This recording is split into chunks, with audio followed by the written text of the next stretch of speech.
오늘 산부 예배 드리시는 저와 여러분이 말씀에 집중하는 중에 하나님의 크신 사랑이 깨달아지는 시간 되기를 주 예수님의 이름으로 축복합니다. 아멘. 룻기는 1장에서 세 번의 장례식이 치러집니다. 나오미가 남편 엘리멜렉을 따라서 모압 지방에 가서 살았는데 그 10년 사는 동안에 남편이 자기보다 나오미보다 먼저 떠나가게 됩니다. 첫 번째 장례식입니다. 물론 남편이 아내보다 먼저 떠나가기도 합니다. 그런데 두 번째, 세 번째 장례식은 정말 전혀 생각하지 못한 엄청난 불행이었습니다. 두 아들이 엄마보다 먼저 세상을 떠난 것입니다. 그것도 한 명의 자녀도 남겨두지 못한 채 두 아들이 죽었습니다. 그러니 룻기 1장에는 세 번의 장례식을 치르게 되는 것입니다. 나오미가 엄청난 시련을 겪게 된 것입니다. 근데 룻기 4장에는 한 번의 결혼식으로 결론을 맺습니다. 엄청난 불행을 겪은 이 한 여인과 이 가정의 마지막은 해피 엔딩입니다. 행복한 결말로 룻기가 끝나게 되는 것입니다. 오늘 예배드리시는 우리 한 분 한 분의 삶이 똑같지 않습니다. 다양합니다. 하지만 결론은 동일합니다. 마지막은 웃게 됩니다. 마지막은 승리입니다. 최후 승리의 몫은 성도에게 주어져 있습니다. 우리가 성도인 우리가 이 땅을 살아가면서 고난이 없을 수는 없습니다. 예수 믿는다고 예외적으로 모든 환난이 면제되는 것이 아니고 우리도 생로병사의 과정을 걸어가게 되면서 우리 성도님들도 고난을 겪게 됩니다. 재앙을 만나기도 합니다. 심한 괴로움을 겪을 때도 있습니다. 하지만 마지막에 최후 승리는 저와 여러분들의 몫입니다. 죽음을 짓밟고 우리는 저 영원한 세계 천국으로 들어가게 되는 것입니다. 최후 승리가 우리 앞에 있기 때문에 지금 조금 어려워도 힘들어도 우리는 좁은 길을 걸어가며 밤낮 기뻐하며 찬송하며 믿음의 길을 당당하게 걸어갈 수 있게 되는 것입니다. 그런데 룻기 4장에 나와 있는 이 결혼식은 보아스와 룻의 결혼인데 이 결혼식은 특별한 결혼식이었습니다. 여러분, 교회는 결혼식장 쪽에 가까워야 합니다. 장례식장 쪽에 가까웠으면 곤란합니다. 예수님은 천국은 계속해서 잔치가 벌어진다고 합니다. 잃어버린 한 영혼이 돌아오면 천국에서는 잔치가 벌어진답니다. 잃어버린 영혼이 구원받는 생명잔치가 벌어지는 곳, 교회입니다. 교회는 천국 생활을 미리 맛보는 곳입니다. 예배를 드리는 중에 예수님이 나의 영적인 남편이구나 고백할 때에 예배 중에 결혼식이 일어나게 되는 것입니다. 그리고 생명이 생명을 낳는 역사가 일어납니다. 그래서 여러분 예배를 드릴 때에 장례식장에 와 있는 것처럼 그런 마음과 자세로 예배를 드리는 것이 아니라 이 잔치집에 왔기 때문에 이런 기쁨으로 감격으로 예배를 드리고 예배를 드리는 중에 기쁨이 더 충만한 역사가 있기를 주 예수님의 이름으로 축복합니다. 아멘. 자, 그런데 이 교회, 이 천국 잔치가 벌어지는데 이 룻기 4장에 있는 이 결혼식은 특별한 결혼식이었습니다. 보통 결혼식의 주인공은 신부입니다. 신랑이 먼저 등장하지만 그 이후에 그 결혼식의 꽃, 결혼식의 주인공인 신부가 이렇게 등장하지 않습니까? 그런데 룻기 4장에 나와 있는 이 결혼은 결혼식장이 베들레헴 성문이었습니다. 성문에서 여기 신랑 보아스가 섭니다. 그리고 많은 백성들 그리고 정인들이 정거를 해줍니다. 10명의 정인들이 있고, 그리고 이 결혼이 이루어졌다고 선포하며 축복해 줍니다. 그리고 이 신부가 될 사람에게 후손의 복이 있도록 상속자가 있기를 축복해 주는 내용도 있습니다. 자, 여기 신랑도 있고 정인들도 있고 하객들도 있고 축복도 있는데 딱 하나 신부가 부재합니다. 신부가 부재함에도 불구하고 결혼이 되었다고 선포하고 인정해 주는 이 특별한 결혼식이 바로 룻기 4장에서 벌어지는 결혼 예식입니다. 이 예식이 있고 나서 이제 보아스가 아내를 실제적으로 취하여서 결혼 생활을 시작하고 아들을 낳게 되는 것이 룻기 4장에 나와 있는 내용입니다. 무슨 말입니까? 룻기 4장의 결혼식의 주인공은 룻이 아니라는 말입니다. 제목은 룻기지만 주인공이 룻이 아닙니다. 여러분, 민수기의 주인공이 민수기가 아닌 것처럼 룻기의 주인공은 룻이 아닙니다. 나오미도 아닙니다. 누가 주인공입니까? 굳이 주인공으로 꼽으라면 보아스라고 할 수 있습니다. 그러나 이 보아스도 자세히 들여다보면 보아스가 주인공이 아니라 보아스는 누구를 예표하는 인물입니다. 장차 오실 친척 구원자, 친족 구속자가 될 분, 그분을 예표하는 것이 바로 보아스입니다. 그렇기 때문에 룻기의 주인공은 예수 그리스도이십니다. 장차 오셔서 기업을 물러주실 분, 그분이 예수 그리스도라는 말입니다. 자, 이 기업을 물으려면 자격이 있어야 됩니다. 보아스는 이 자격이 충분한 사람이었습니다. 기업을 물어주려면 기본 조건이 뭐냐면 친족이어야 합니다.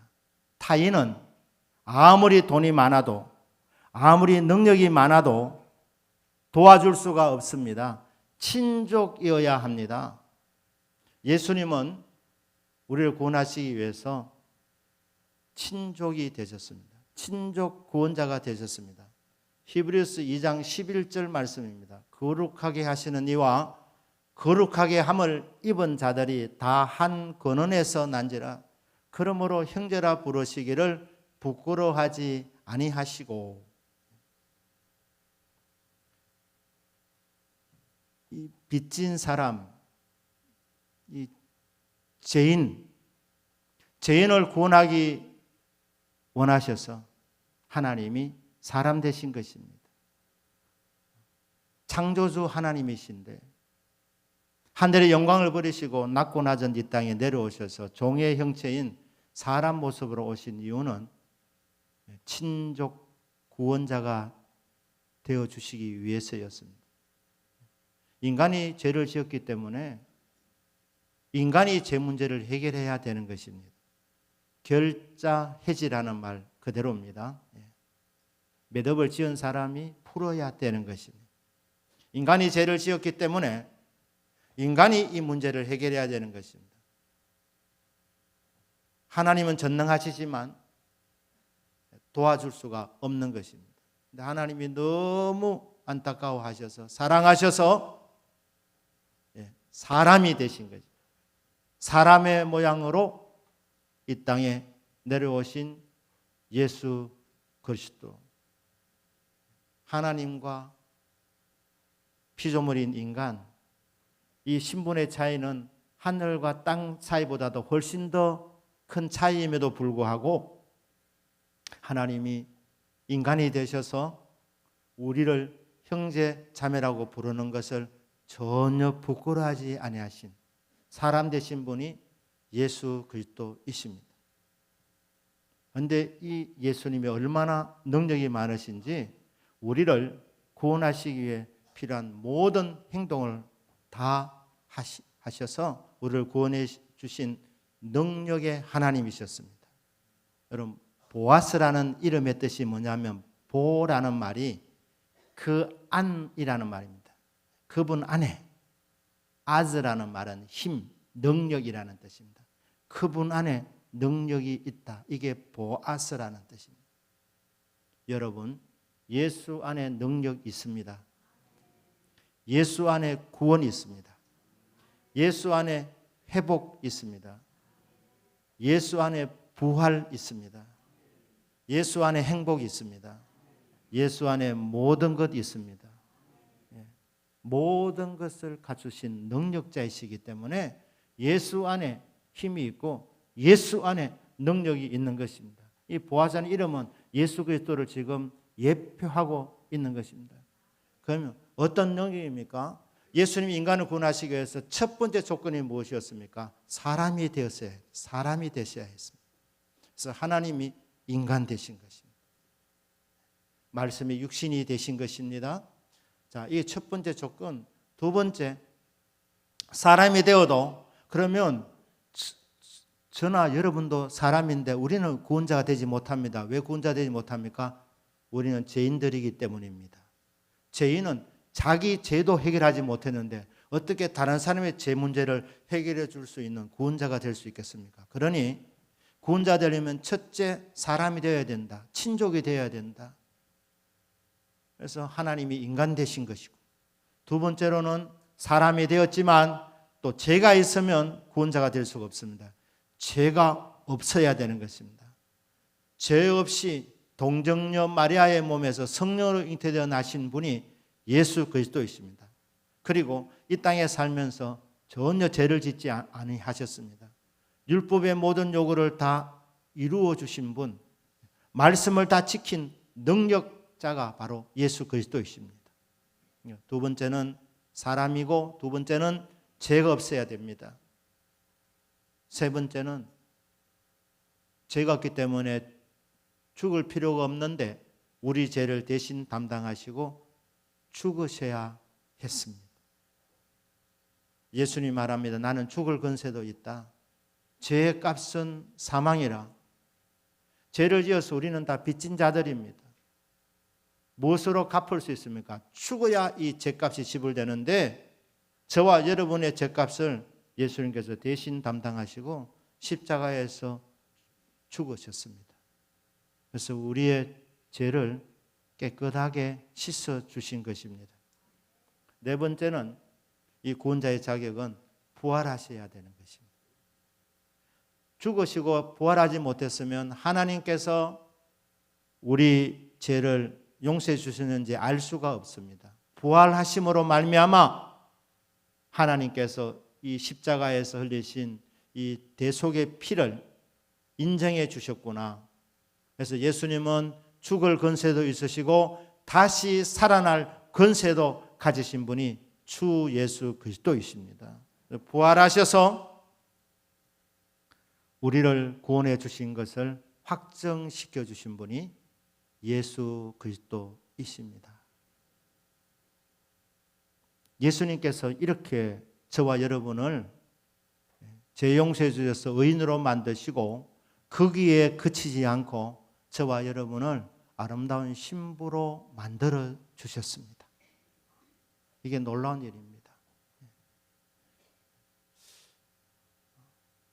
에베소서 5장 25절에서 27절까지 예수님의 사랑이 이렇게 나옵니다. 남편들아 아내 사랑하기를 그리스도께서 교회를 사랑하시고 그 교회를 위하여 자신을 주신같이 하라.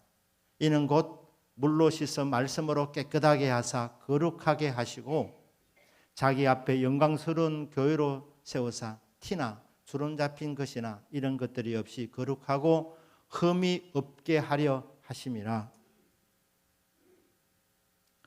예수님께서 하늘에서 내려보시니 우리 인생들이 다 죄를 지었습니다. 죄인으로 태어났습니다. 피덩인데 또 죄가 가득한 인생들입니다. 참 보기 흉한 존재들입니다. 아무도 돌봐주지 않습니다. 다 버렸습니다. 광야에서 그냥 버려진 존재, 그대로 죽음으로 끝날 것인데 예수님이 보시고 그를 데려다가 자기 몸에 물로 씻어주셨다는, 갈보리 언덕에서 예수님이 저와 여러분들의 죄를 대신 담당하시고 물과 피를 흘려주셔서 우리의 모든 죄를 다 깨끗하게 씻어준 줄로 믿습니다. 볼품없는 우리들이는데, 죄로 찌든 인생들인데, 아무런 매력도 없는 인생들인데 예수님은 보시고 사랑하시고 불쌍히 여겨주셔서 데리고 가서 물과 피를 흘려주셔서 그 물과 피로 우리의 죄 허물을 다 깨끗하게 씻어주시고 의롭게 만들어주신 예수 그리스도, 거기서 끝나지 않고 말씀으로 양육해 주셨습니다. 말씀을 먹여주셔서 자라게 하시고 멋진 신부로 우리의 못난 부분들 다 다듬어 주시고 덮어 주시고 아름다운 이 신부로 이렇게 세워주신 겁니다. 그리고 예수님이 말씀합니다. 너는 정말 아름답다. 너는 사랑받기에 충분한 존재다. 나의 누이, 나의 사랑, 나의 완전한 자라고 말씀하시면서 주님이 다 그렇게 만들어 주시고 그리고 청혼을 하십니다. 나와 결혼해 주겠니? 그래서 결혼해서 이제 결혼 생활이 시작된 것입니다. 여러분, 예수님 믿는 순간 우리는 하나님의 자녀가 되었습니다. 믿으십니까? 오늘 첫 번째 질문입니다. 나는 하나님의 자녀인가? 하나님이 나의 아버지이신가? 나는 하나님의 사랑받는 아들인가? 딸인가? 언제 하나님 자녀가 됩니까? 예수님을 구주로 믿는 순간 하나님의 자녀가 됩니다. 나는 하나님의 자녀인가의 질문에 아멘, 아멘 되어지는 사람은 복이 있는 사람입니다. 두 번째 질문은 나는 하나님의 자녀가 되었고 그리고 예수님의 신부가 되었는가? 예수님께서 우리를 단순히 죄에서 구원해 주시는 존재로 머물게 하지 않고 예수님의 사랑을 받는 존재로 만들어 주시고자 말씀으로 우리를 키워 주셨습니다. 못난 부분은 제거해 주시고 그리고 좋은 부분을 계속 장점을 발전시켜서 멋진 처녀로, 멋진 신부로 주님이 친히 만들어 주셔서 우리를 주님의 거룩한 신부, 완벽한 신부로 세워주셔서 결혼을 하게 된 것입니다. 오늘 우리 남자 성도님들도 예수님을 믿으면 영적으로는 예수님이 영적으로 나의 남편이심을 믿으시기를 주 예수님 이름으로 축복합니다. 이렇게 결혼이 이루어지게 된 겁니다. 결국 주님이 이 땅에 오신 목적은 우리를 하나님 자녀로 삼아 주실 뿐 아니라 결혼 생활을 통해서 예수님 끊임없는 사랑을 공급받도록 해주기 위해서 이 땅에 오신 것입니다. 자, 이 일이 이루어지려면 결혼하겠다는 이 의지가 있어야 되는 것입니다. 룻기 4장 6절입니다. 그 말씀 보면 그 기업 물을 자가 이르되 나는 내 기업에 손해가 있을까 하여 나를 위하여 물으지 못하노니 내가 물을 것을 네가 물으라. 나는 물으지 못하겠노라 하는지라. 이 보아스보다도 기업을 물을 자의 순서가 훨씬 가까운 사람 한 사람이 있었는데 이 사람이 처음에는 기업을 물으겠다고 했습니다. 왜냐하면 엘리멜렉에게 잃어버린 재산이 있었는데 그거 빚만 갚아주면 이게 이제 이 기업 물을 자의 재산이 되기 때문에 자기 재산이 정식되는 줄 알고 하겠다고 한 겁니다. 그런데 보아스가 말합니다. 이렇게 이 기업을 물으는 자가 되려면 빚도 탕감해 줄 뿐 아니라 이방 여인 룻과 결혼해야 된다는 겁니다. 결혼해서 아들이 생기면 네 이름으로 이 후사가 이어지는 것이 아니라 엘리멜렉의 이름으로 그 가문이 이어지도록 만들어야 된다는 겁니다. 그리고 그 재산도 네 것이 아니고 엘리멜렉의 재산으로 이렇게 된다는 거예요. 그러니까 처음에는 자기 재산이 늘 줄 알고 하겠다고 했는데 가만히 들어보니까 손해볼 일이 많이 생기는 겁니다. 그래서 나는 손해 안 보겠다. 나는 내 기업에 손해가 있을까 하여 나를 위해서 기업을 물으지 못하겠다는, 내가 물을 것을 네가 물어라. 나는 물으지 못하겠노라 하는지라. 보아스는 기꺼이 희생을 감수합니다. 4장 10절 말씀입니다.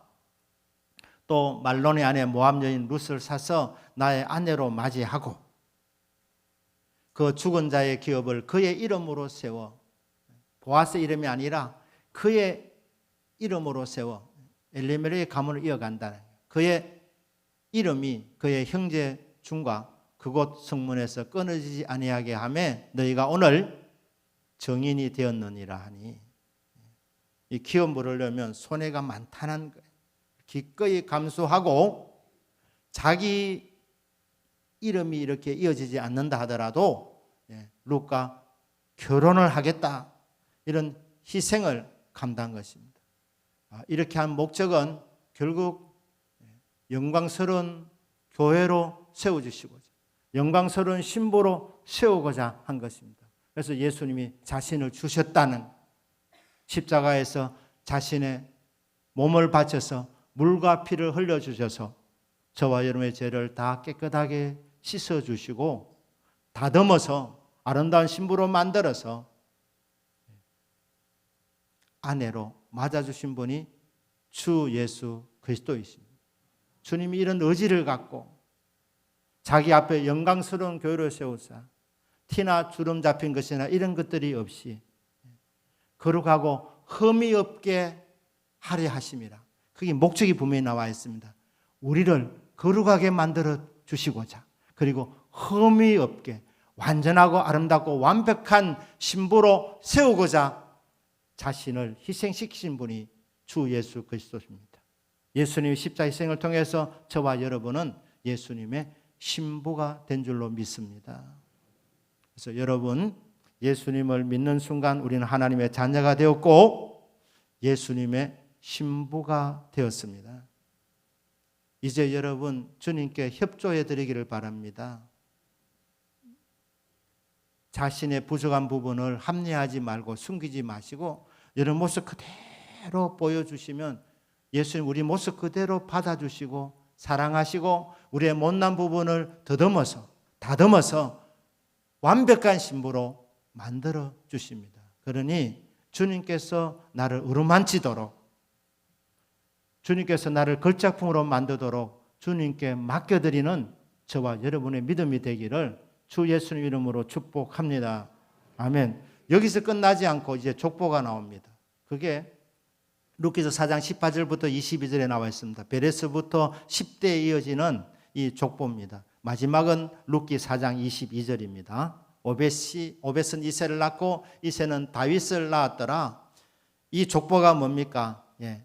다윗 왕이 등장하는 족보입니다. 이 족보가 나아가서 마태복음 1장에는 아브라함과 다윗의 자손 예수 그리스도의 계보라. 이 계보가 결국 메시아 계보가 됩니다.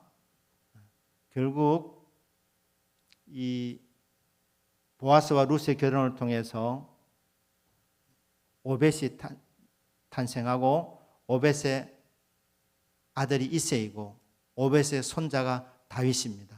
다윗이 등장하게 되는 겁니다. 왕정 시대가 시작되는 것을 예표하고 있습니다. 그러나 다윗이 궁극의 목적지가 아니라 이 족보의 종착점은 주 예수 그리스도이십니다. 메시아이십니다. 만왕의 왕이신 주 예수 그리스도, 그분이 오신다는 거예요. 그분이 오셔서 우리를 하나님의 자녀로 삼으시고 하나님의 아름다운 신부로 삼아주시고 나아가서 그분이 오셔서 우리를 다스리십니다. 세 번째 질문입니다. 첫째 질문은 나는 하나님의 자녀인가? 하나님의 자녀는 언제 되느냐? 예수님을 믿는 순간 됩니다. 두 번째는 나는 예수님의 거룩한 신부인가?